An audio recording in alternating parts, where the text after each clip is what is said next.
भगवान की शरण में है, भगवान का नाम जप कर रहे हैं। श्री सुखदेव जी की अवस्था 16 वर्ष की थी, परब्रह्म परमात्मा में स्थित। शरीर की अवस्था से इंद्रियों के निर्विषय होने का कोई ताल्लुक नहीं है। अगर हम नियम पूर्वक अधिक भजन करें तो कम समय में हम निर्विषय हो सकते हैं। एक बार एक दिन सत्संग हुआ था कि 1 करोड़ नाम जप करने पर भागवतिक स्वप्न आने लगते हैं, बड़ी दिव्यता आने लगती है, सद्गुण आने लगते हैं। 2 करोड़ नाम जप करने पर इंद्रियां निर्विषय होने लगती है, नाम प्रिय लगने लगता है, और जो दिव्य आकाशचारी ऋषि मुनि हैं उनसे बात होने लगती है। ऐसे करोड़ करोड़ नाम के 13 करोड़ नाम का 13 करोड़ नाम जप करने वाला दूसरों को मोक्ष प्रदान कर सकता है। तो हम नाम अधिक जप करें और अपने आप को भगवद आश्रित कर दें। वो विषय जो निषेध हैं उनको तो स्वीकार ही ना करें, और जो विषय विधि है कि आप स्वीकार कर सकते हैं वो भगवान को अर्पित करके भोगिए, तो रस बुद्धि होने पर भी भगवत प्राप्ति हो जाएगी। जैसे बहुत सुंदर भोजन में रीता है, वो हम भोजन श्री जी को भोग लगा दें, अब हम स्वाद से पाएं। हमारी लाडली जो ने पाया है, रोटी सब्जी दाल खीर पूड़ी जो भी है कितना स्वादिष्ट है, स्वाद बखान बखान करके पाओ तो भी आप बंधोगे नहीं, क्योंकि प्रसादे सर्व दुखानाम हानि रस्योपजायते। भगवत प्रसाद समस्त दुखों का नाश कर देता है और प्रसन्नता प्रदान करता है। ऐसे ही जो हमें विषय प्रिय है वो हम भगवान को अर्पित कर दें। जो विषय प्रिय है, नाथ ये आप देख लो, आपकी मर्जी हो तो इसकी प्रियता अपने चरणों में घसीट लो, आपकी मर्जी हो वैराग्य दिला दो, प्रभु मैं आपकी शरण में हूँ। और बात पक्की समझो, शिव बिरंची का मोह है को है बपुरान, बेचारा और कौन डींग हाँक सकता है। शिव बिरंची का मोह है, भगवान की बलवती माया है। तो भगवान ही जब हमें निकालेंगे तभी हम निकल सकते हैं। तो हम ऐसे रहें, आश्रित रहें, शरणागत रहें और नाम जप करते रहें, और इसकी चिंता ना करें, चिंतन करें। चिंतन जब इसका होगा विषयों का तो फिर हानि हो जाती है। जहां हम विषयों का चिंतन करते हैं कि यार, जब विषयों का चिंतन रस बुद्धि से हो तो तुरंत नाम के द्वारा उसे काटो। नहीं नहीं, बहुत भोगा, संसार भोग रहा है, नहीं अब नहीं, राधा राधा राधा राधा, तो हम इससे निकल जाएंगे। घबराने की जरूरत नहीं है, ये हमारे प्रभु की ही माया है, किसी दूसरे की नहीं है। नहीं, किसी दूसरे की होती तो घबराने की जरूरत थी। मेरे प्रभु की ही माया है, तो जिस दिन मेरे प्रभु डांट देंगे उसी दिन माया मुक्त हो जाएंगे। ये भरोसा रखकर खूब नाम जप करो। नाम जप से हो जाएगा, हो जाएगा, पूर्ण नाम जप से हो जाएगा। नाम जप पूर्ण है। तीर्थ यज्ञ दान पुण्य स्वाध्याय इनसे पूर्ण नहीं होगा, लेकिन नाम जप से पूर्ण हो जाएगा। विराज भट्ट जी, राधा वल्लभ श्री हरिवंश महाराज जी, क्या कोई ऐसा उपाय है जिससे मुझे रजोगुण और तमोगुण ना सताएं? हाँ, नाम है ना, जितना नाम जप करोगे, नाम त्रिगुणातीत है। वो रजोगुण तमोगुण से क्या, वो सतोगुण से भी ऊपर कर देगा। त्रिगुणातीत से त्रैगुण ने स्थिति प्रदान कर देगा। जितना हम अधिक देखो, खास बात क्या है, त्रिगुण रचना संसार है, भगवान त्रिगुणातीत है। संसार का चिंतन छूटे, चाहे मंत्र जप रहे हो, नाम जप कर रहे हो, या भगवान के पावन चरित्रों का चिंतन कर रहे हो, या चरित्र सुन रहे हो, या साधु संग महात्माओं का संग कर रहे हो, तो हमारा जब भगवान से संबंधित चिंतन होता है तो गुणातीत होता है। और जब संसार का चिंतन होता है तो सतोगुणी है तो सतोगुण बढ़ेगा, रजोगुणी है तो रजोगुण बढ़ेगा, तमोगुणी चिंतन है तो तमोगुण बढ़ेगा। संसार 3 गुणों से ही बना हुआ है और भगवान त्रिगुणातीत हैं। तो यदि हम भगवान का चिंतन करेंगे तो हम गुणातीत हो जाएंगे, संसार का चिंतन करेंगे तो त्रिगुण के अंतर्गत रहेंगे। तो यही डरपि हरिवंश हित, जिनो भ्रमय गुण सलिल पर, जे नामन मंगल लोक त्यों, सो हरिपद भज न विलंब कर। डरते रहो कहीं रजोगुण तमोगुण हमें नष्ट न कर दें, इसलिए जिनका नाम तीनों लोकों का मंगल करने वाला है उन भगवान का नाम जप करें। महाराज जी, घर पे जाते ही थोड़े टाइम तक रहता है यहाँ का प्रभाव जी। नाम का। उसके बाद कभी कभी ऐसा हो जाता है कि मैं तमोगुणी हो गया हूँ और उससे बाहर नहीं निकल पाऊंगा, बिल्कुल। नाम छूटने लगता है। ऐसा होता है कि नाम छूट जाएगा तो मेरा क्या होगा। बिल्कुल बिल्कुल नहीं, बहुत कृपा आपके ऊपर है। जो नाम छूटने पर आपको पीड़ा होती है, ये भगवान की विशेष कृपा है। विशेष कृपा पात्र में ये लक्षण होते हैं। नहीं तो इस अवस्था में तो भोगों का चिंतन और भोगों की क्रियाएं, इसी में जीव मस्त रहता है। लेकिन आप यौवन अवस्था में भगवान नाम छूट न जाए, इस पीड़ा से युक्त है, इसलिए विशेष कृपा आप कर रहे हैं। हाँ, ये ध्यान रखिए खान पान गड़बड़ न होने पावे।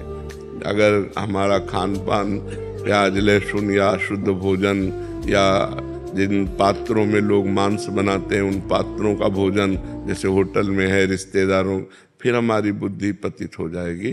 तो कुसंग का त्याग करें और अभक्ष भोजन का त्याग करें, और शांत भाव से भगवान के नाम की बार बार आवृत्ति करते रहें, तो हम विजय को प्राप्त कर लेंगे। रजोगुण तमोगुण पर विजय।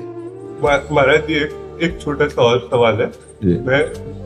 मैं दीक्षा की दिनचर्या पालन करने की कोशिश कर रहा हूँ, लेकिन मुझे ऐसा कभी कभी लगता है कि जब तक ऐसा लगे ना, तब तक दीक्षा मत लो, नाम जप करो। नाम जप करते हो समय थोड़ी व्यर्थ जा रहा है। दीक्षा ना ले और नाम जप करे तो उसका समय व्यर्थ थोड़ी जा रहा है, भगवत प्राप्ति की तरफ आगे बढ़ रहा है। नाम से ही भगवत प्राप्त। मान लो आप राधा नाम जप रहे हैं, या कृष्ण नाम जप रहे हैं, या राम नाम जप रहे हैं, तो किसी न किसी संत के मुख से तो निकला ही है ना। कोई न कोई गुरुदेव तो है ही ना। तो जिनके मुख से हम निकला नाम पकड़ ले, उन्हीं को गुरुदेव मान ले, तो पहली दीक्षा नाम दीक्षा हो गई। फिर जो मंत्र दीक्षा है, जब आत्मबल पुष्ट हो जाए तब लीजिए। जब हमारा आत्मबल पुष्ट हो जाए तब हम मंत्र दीक्षा ले लें, नहीं तो नाम दीक्षा मान करके खूब नाम जप करते हैं। हेमलता जी, राधे राधे। महाराज जी, वृद्धावस्था से डर सा लगता है, क्योंकि अभी अरे वृद्धावस्था के बाद एक अवस्था और आती, मृत्यु।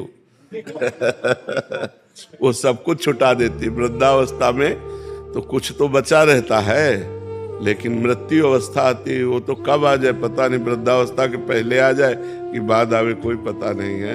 डरो, अगर मृत्यु से डरोगे तो डर कर भगवान की शरण में चले जाओगे। जो सभीत आवा सरनाई, रखी हो ताई प्राण की नाई। भगवान कहते हैं भयभीत होकर मेरी शरण में आ जाओगे तो मैं तुम्हें प्राणों से भी अधिक प्यार करूंगा। तो भगवान की शरण में हो जाओ, पक्का शरीर की दुर्गति होनी है। ये जन्म ही दुर्गति के लिए शरीर की, तुम सदगति को प्राप्त हो जाओ। अगर भजन ना हो तो बहुत कष्टप्रद शरीर होता। प्रेम में अपने प्यारे के द्वारा किया हुआ विधान सर्वमंगल में होता है। जोई जोई प्यारो करे, सोई मोहि भावे। मेरे प्यारे जैसा करते वैसा भाव। जब तक प्रभु से नहीं जुड़ोगे तो भय ही भय है। कैंसर हो जाए, कहो जवानी में कैंसर हो जाए, कहो क्या रोग हो जाए। अब क्या देखो, हम बचपन से बाबा जी हमारी दोनों किडनी फेल, क्या रोग हो जाए, कौन सी परेशानी आ जाए, हाथ टूट जाए, पैर टूट जाए, दिमाग खराब हो जाए, कब क्या हो जाए। इसलिए हम भगवान की शरण में रहें, कोई पाप कर्म न करें, नाम जप करें तो हृदय में आनंद रहेगा। ऐसी स्थिति में भी हमारे हृदय में उत्साह है, हमारे हृदय में आनंद है, हमारे हृदय में एक शीतलता है, एक गंभीरता है, एक शांति है। ये हम इसलिए बता रहे हैं आपको कि हम भगवान की शरण में केवल इस बात से हम बच रहे नहीं, जैसे पूरे मकान में आग लगा दी गई हो और एक शीतल कमरे में कोई बैठा हो, आंच भी ना पहुंच रही हो, ऐसे में भगवान रख रहे हैं कि पूरे शरीर में भीषण कष्ट और हम आनंद में रह रहे हैं। भगवान की शरणागति का ये फल है। अगर भगवान की शरण में हो जाओ, नाम जप करो, तो यही आपको भी, आप पर भी कृपा हो जाए। देखो प्रहलाद जी को आग में जलाया गया, पर्वत से दबाया गया, जल में डुबाया गया, विष पिलाया गया, लेकिन कोई फर्क पड़ा क्या? क्यों? क्यों भगवान श्री हरि की गोद में है, वो हरि की स्मृति में है, वो हरि के चिंतन में डूबे हुए हैं। तो क्या आप चिंतन नहीं कर सकते? विचार करो, क्या आप राम राम हरि हरि कृष्ण कृष्ण नहीं जप सकते? आप जप के देखो, इसे साधारण मत मानो, आप कह के देखिए, लोक और परलोक तुम्हारे दोनों मंगल में हो जाएंगे। भाव लगे ना लगे, श्रद्धा बने ना बने, मन लगे ना लगे, केवल जबरदस्ती जपिए। जैसे एक गरीब आदमी ओवर टाइम भी मेहनत करता है पैसे के लिए, ऐसे अधिक से अधिक समय नाम जप कीजिए। देखिए ये लोक और परलोक सब मंगल हो जाएगा, सब जगह आनंद हो जाएगा। रश्मि जी दिल्ली से। अलका जी। महाराज जी आप दोनों का एक जैसा था कि महाराज जी जब सामने परिस्थिति आती है, जब कोई कटु वचन बोलता है, तब नाम क्यों नहीं सुनाई देता? बहुत कोशिश करने पे भी मुख से प्रतिक्रिया हो जाती है। अभ्यास की कमी है। यदि अभ्यास करें, पागल आदमी यदि रोड में कटु वचन कहता हो, गाली देता हो, तो आपको बुरा नहीं लगेगा, क्योंकि आपको पता है आदमी पागल है। क्यों? पागल आदमी जैसे आपको गाली देने लगे या आपको मारने लगे, तो आप उसके प्रति बुरा नहीं करेंगे, क्योंकि आपके अंदर एक भावना रहती है ये आदमी पागल है। ऐसे ही जब कोई हमें गाली देता है तो हम विचार के द्वारा समझे अब ये पागल है, ये क्रोध से पागल हो गया है, ये ईर्ष्या से पागल हो गया है, ये द्वेष से, ये बेचारा दया का पात्र है, इस पर क्या नाराजगी करें। जब हम भावना बदल देंगे तो हमें आनंद मिलने लगेगा। यदि हम ऐसी बात सोचने लगें या फिर ये सोचे मेरे भगवान इसमें विराजमान है, मेरा कोई कर्म है जिस कर्म को पवित्र करने के लिए भगवान इसके अंदर से प्रतिकूलता, कटुवचन, अपमान, तिरस्कार दे रहे हैं, मुझे सह लेना चाहिए, सहने से मेरे पाप नष्ट हो जाएंगे। तो हम अगर विचारवान हैं तो हम बच सकते हैं।